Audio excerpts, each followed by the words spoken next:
বাসে, ট্রেনে, লঞ্চে বিনা ভাড়ায় প্রতিবন্ধী ব্যক্তিদের যাতায়াতের বিধান করা হবে। শারীরিক বা মানসিক প্রতিবন্ধকতা যেন সুস্থ থাকার অন্তরায় না হয়। এর সহায়তায় প্রয়োজন সঠিক ও সময়োপযোগী সহযোগিতা। নির্দিষ্ট সময়ে চিকিৎসা প্রদান করে বিশেষভাবে সক্ষম শিশু কিশোরদের সুপ্ত প্রতিভা বিকাশ সম্ভব। শিশু স্বর্গ প্রকল্প শিশু কিশোরদের মায়েদের জন্য সৃষ্টি করবে সাপোর্ট গ্রুপ। আত্মবিশ্বাসী পারবে বিষণ্ণতার অন্ধকার থেকে মা ও শিশুকে উজ্জ্বল স্বাবলম্বী ভবিষ্যতের দিকে এগিয়ে নিতে। প্রতিবন্ধী বান্ধব জাতীয় নাগরিক সেবা গঠনের প্রয়াস। কি হয়েছে? মিনিস্টার ফ্রিজ কিনে হাম্বা জিতেছে।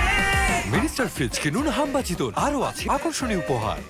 আমরা কিছুক্ষণ আগে শুনলাম বাসে, ট্রেনে, লঞ্চে বিনা ভাড়ায় প্রতিবন্ধী ব্যক্তিদের যাতায়াতের বিধান করা হবে।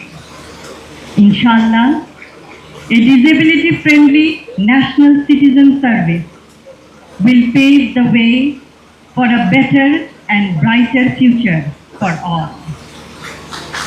শারীরিক বা মানসিক প্রতিবন্ধকতা যেন সুস্থ থাকার অন্তরায় না হয়, নিশ্চিত করতে হবে সবখানে তাদের সহজ প্রবেশাধিকার এবং মর্যাদা।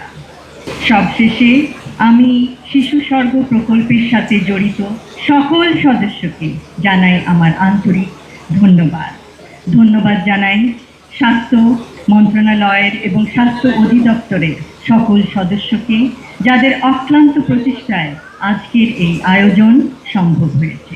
আমরা আশা করব প্রতিটি শিশু সে বিশেষভাবে সক্ষমতা লাভ করলেও সে হবে তার পরিবারের জন্য, সমাজের জন্য, দেশের জন্য অনুকরণীয়, অনুসরণীয় এবং অনুপ্রেরণা দিবে সবাইকে। ধন্যবাদ।